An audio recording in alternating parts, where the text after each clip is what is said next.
Baltų, kaip ir kitų tautų, kiltis ir jų pasirodymo laikas yra nuolat tikslinami.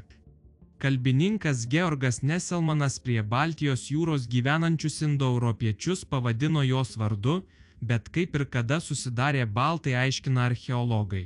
Yra sakančių, kad baltai susidarė dar apie 5 tūkstantmetį prieš Kristų iš vietinių kultūrų, bet vyrauja kita, sudėtinga procesą vaizduojanti teorija. Jos esmė – baltai susidarė iš 2 atėjusių indoeuropiečių ir 2 vietinių, senųjų europidų kultūrų. Pirmieji ateiviai buvo rutulinių amforų kultūros žmonės. 4 tūkstantmečio prieš Kristų pabaigoje jie atėjo iš indoeuropiečių užvaldytos senosios Europos.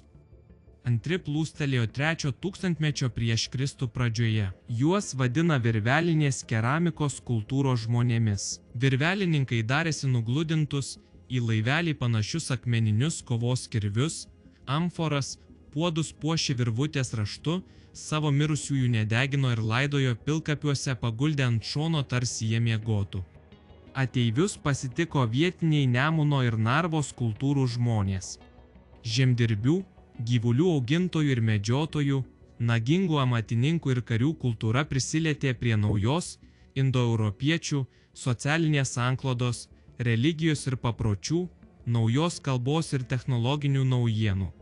Jiems sugyvenant, tarp 2900 ir 2300 metų prieš Kristų susidarė pirmoji senųjų baltų pamarių kultūra.